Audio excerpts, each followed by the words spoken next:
या विचारसभेचे प्रमुख मार्गदर्शक राष्ट्रवादी अजितदादा पक्षाचे मराठवाड्याचे नेते आमदार प्रताप पाटील चिखलीकर, माझे सहकारी ओमप्रकाशजी पोखरणा, अविनाशजी घाटे, मोहनरावजी हंबर्डे,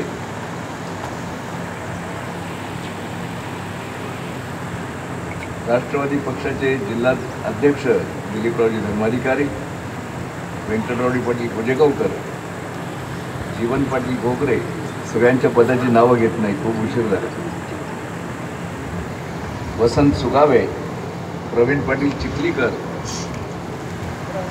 शिवराज पाटील होटाळकर, अशोक पाटील मुगावकर, विशंबर पवार, विक्रम देशमुख, तळेगावकर, शिवाजीराव धर्माधिकारी, शिवचंद्र ढगे, सरजीत सिंगजी गिलसाहेब, नागनाथ पाटील, शहर अध्यक्ष डॉक्टर सुरेखा पाटील, डॉक्टर मिनल पाटील खतगावकर, चिरंजीव रवी, चिरंजीव बाळासाहेब, श्री गंगाधर भांगे, रणजित पाटील हिवराळे, ज्ञानेश्वर कदम, व्यंकटराव पांडवे, दीपक पावडे, मंगल देशमुख,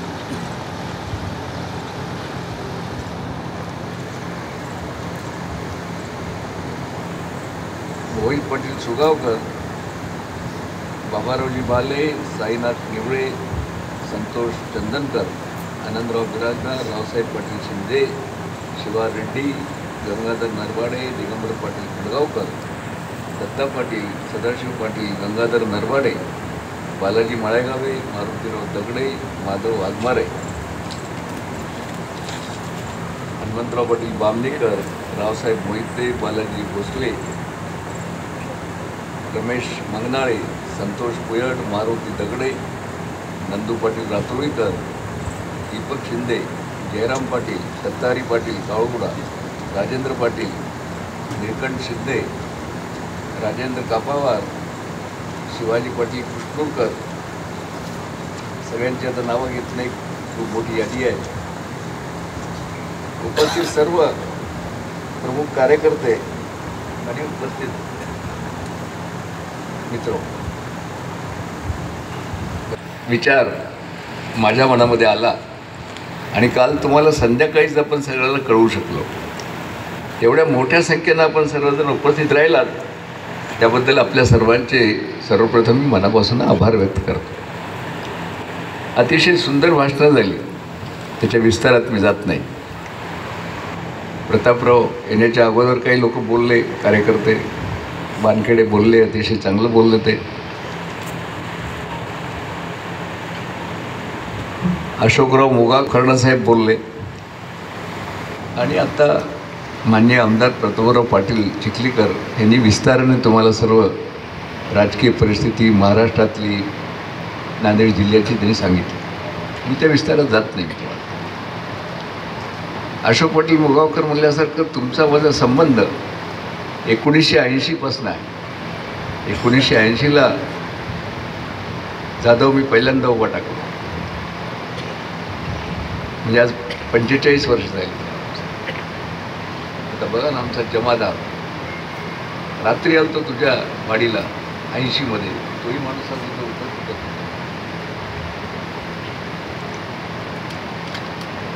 हे नातं आहे. गेली 45 वर्ष मी तुमचा विश्वास संपादन करू शकतो, ह्याचा मला मनापासून आनंद आहे. पदही मला काही कमी मिळालं नाही, मी तुम्हाला सांगतो. 3 वेळा आमदार, 3 वेळा खासदार, मंत्री, हे आपल्या सर्वांच्या लोकशाही पद्धतीनं आपण जी ताकद मला दिली त्या ताकदीतून मला ही पदं मिळाली. पण ह्या पदाचा उपयोग मी तुमच्यासाठी केला.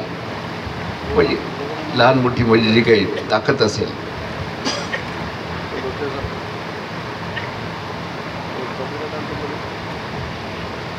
मधल्या काळामध्ये आम्ही BJPमध्ये गेलो.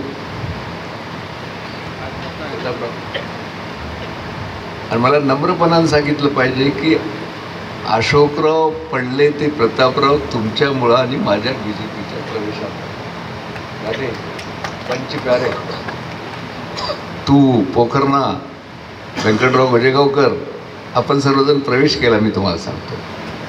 नाहीतर आपल्या या भागामध्ये भारतीय जनता पक्षाचं फार नेटवर्क नव्हतं. का जाधव कुठं होतं? त्यामध्ये अशोकराव पडले आणि प्रतापराव जिंकले. मध्ये पोटनिवडणूक लागली बिलोली मतदारसंघाची. अंतापूरकर यांचं दुःखद निधन झालं. आमचे ओमप्रकाश पोखरणा प्रस्ताव घेऊन आले की दादा अशोकरावचं म्हणणं आहे की यावेळेस त्यांना आपण सहकार्य करा. आम्ही विचार केला बाई मेवना आहे, आता आपलंही वय झालेलं आहे, किती दिवस त्याच्याबरोबर भांडा. आणि आपण त्यावेळेस अंतापूरकरला मदत केली आणि अंतापूरकर त्यावेळेस तुम्हाला फार परिस्थिती वाईट होती. 42,000 मतांनी निवडून आला. आणि प्रतापरावला माहीत आहे सगळी निवडणूक तुम्ही होतात.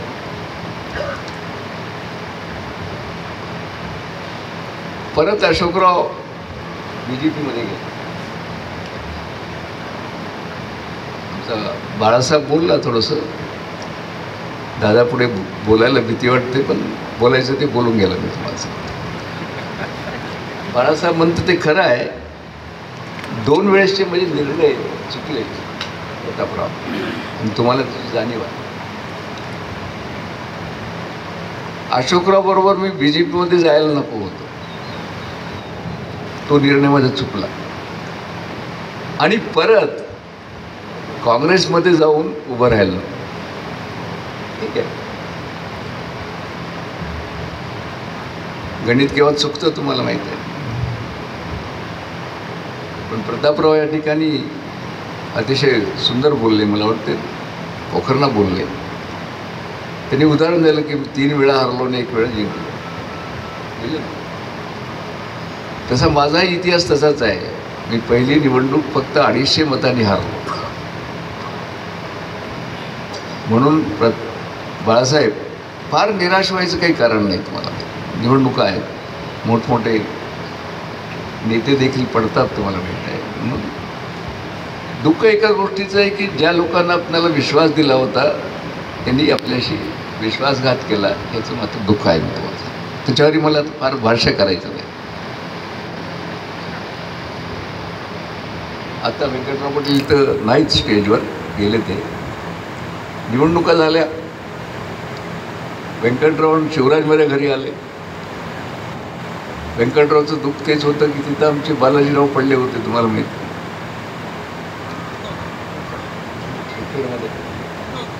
खतगावकर, दादा आपण काय करायचं? मी म्हटलं की बा आपल्याला बदल तर करायचा आहे, पण प्रतापरावला विश्वासात घेऊन बदल करायचा. का मग त्याची चर्चा झाली. मग घाईघाईनं खरं तर आता अविनाश आणि पोखरनास आहे. मी म्हणलेलं केले त्यांनी, तुम्हाला माहीत नाही. BJPत जा, BJPत, काँग्रेसमध्ये या, काँग्रेस, BJPत जा. त्यांना काही दोष देता येत नाही मला. आणि माझा पहिला प्रस्ताव दादाकडे घेऊन जाणारी प्रतापराव आहे. त्यांनी मला मुंबईलाही नेलं, दादांची भेट करून दिली. मी दादांना त्यावेळेस म्हणालो की मी थोडं कार्यकर्त्याशी विचार विनिमय करतो आणि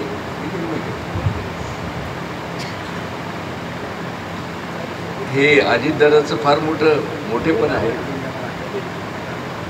की ते स्वतः माझ्या घरी आले प्रतापरावच्या म्हणून आणि स्वतः येऊन मला म्हणाले की दादा भास्करराव तुम्ही आमच्याबरोबर काम करा.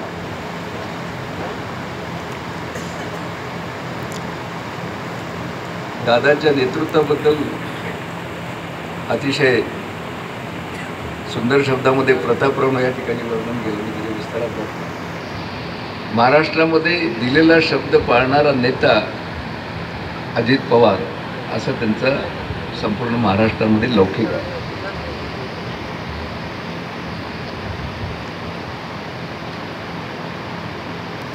तर आमचे मुळगावकरचं अतिशय चांगलं भाषण,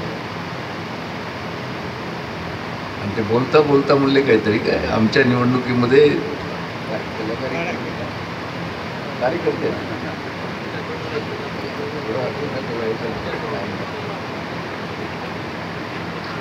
आमच्या कलाकारीमुळेच तुम्ही सभापती झालता.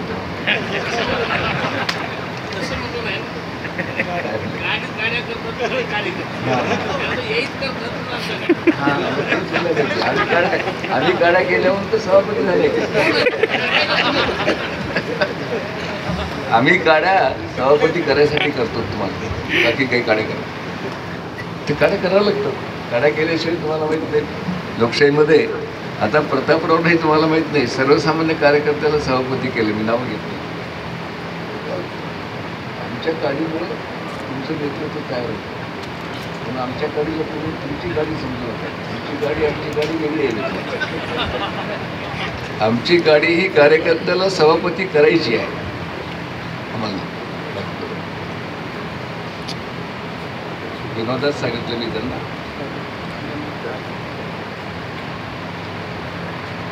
ह्या सर्व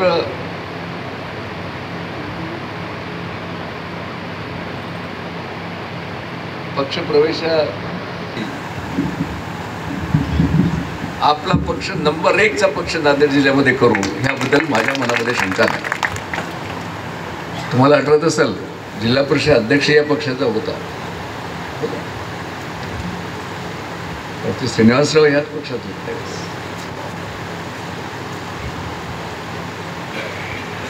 आणि परिस्थिती तशी आहे. मी तुम्हाला सांगतो, आज आपल्या राष्ट्रवादी पक्षाला फार मोठा पाठिंबा मुस्लिम समाजाचाही आहे. प्रतापराव, आज तुम्ही जिथे जिंकलात, अगोदरच तुमचं होतं त्यांच्यामध्ये काम, आणि राष्ट्रवादीमध्ये गेल्यामुळं मुस्लिम समाजानं भरभरून तुम्हाला प्रेम केलं. इथेही माझं या मतदारसंघामध्ये तीच परिस्थिती आहे. आमचे मुस्लिम बांधव असतील, दलित बांधव असतील, त्यांनी नेहमीच आम्हाला ताकद दिली.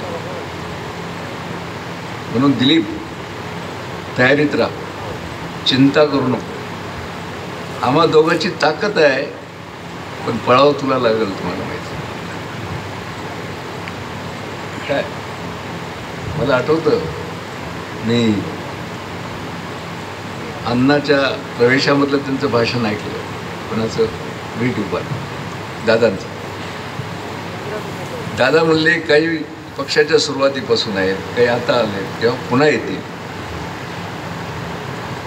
ज्याच्यामध्ये ऊर्जा आहे, जो पक्षाला वाढवेल आणि ज्याच्यामध्ये निवडून येण्याची क्षमता आहे, दादा त्यालाच तिकीट देणार आहे. म्हणून प्रतापराव, आम्ही काड्या करूनही काय होणार नाही. तुम्ही तुमची ऊर्जा वाढवा, ताकद वाढवा. नेता आपला असा आहे, एअर कंडिशनमध्ये बसून निर्णय घेणारा नाही. मी तुम्हाला त्यांना महाराष्ट्रातल्या खेड्यापाड्यापर्यंतची माहिती आहे. आम्ही आल्यामुळं दिलीप, जुन्याला काही होणार नाही. जुन्याला घेऊनच आम्ही काम करू, त्याबद्दल लोक चिंता करू नका. मात्र पैलवानकी आत्तापासून सुरू करा, नाहीतर सकाळी तूप खाऊन रात्री पैलवान होता येत नाही. आरशात बघितलं, निवडणूक आलं की मी उभाट राहतो, नाही होणार. दंडबैठका आजपासून मारावं लागतील, तुम्हाला माहिती आहे. आणि आमच्या अशोकरावनं अजून फार चांगली सूचना केली. सरपंच व्हायसाठी काय खर्च आहे आणि जिल्हा परिषद सदस्य व्हायसाठी काय खर्च आहे. बोलता बोलता बोलून गेलात तुम्ही. तुमचं भाषण म्हणजे लोकांना थोडं मार्गदर्शन करणार राहतं तुम्हाला. म्हणून दिलीप, असे घोडे हुडकून काढ पाग्यावरले, जे लोकांची नाळ ओळखणारे आहेत, पळणारे आहेत, आणि त्याला थोडंसं स्वतः दाना खाता खाता निवडणुकीमध्ये दुसऱ्याही घोड्याला दाणं द्यावं लागेल. तुला परिस्थिती आहे. तुमच्या वडिलाची, तुमच्या काकाची परिस्थिती वेगळी होती.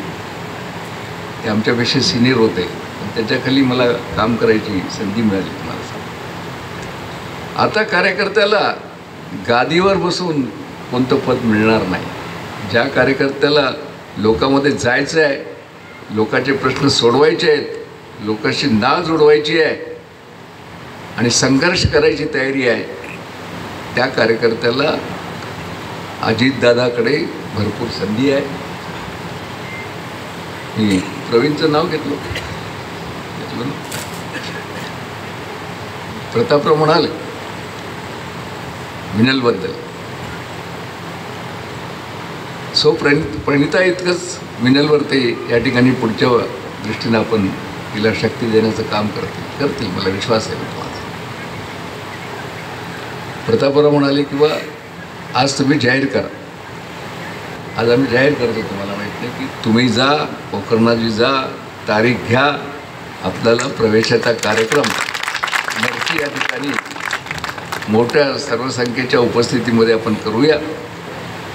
आपण सर्वांनी एकत्र येऊन या नांदेड जिल्ह्यामध्ये अजितदादांची जी अपेक्षा आहे की पुढच्या विधानसभेला किमान आपले 5 आमदार नांदेडमधून निवडून गेले पाहिजेत आणि जिल्हा परिषद, पंचायत समिती, जिल्हा परिषद, नगरपालिका ह्यामध्ये आपला पक्ष नंबर 1चा पक्ष राहिला पाहिजे. ह्यासाठी आजपासून आपण कामाला लागू अशी आपल्या मी सर्वांना विनंती करतो. आपण सर्वजण आलात, जी मंडळी आली पण जेवण झालं नाही, कृपा करून ते जेवण करून जा. धन्यवाद. जय हिंद, जय महाराष्ट्र.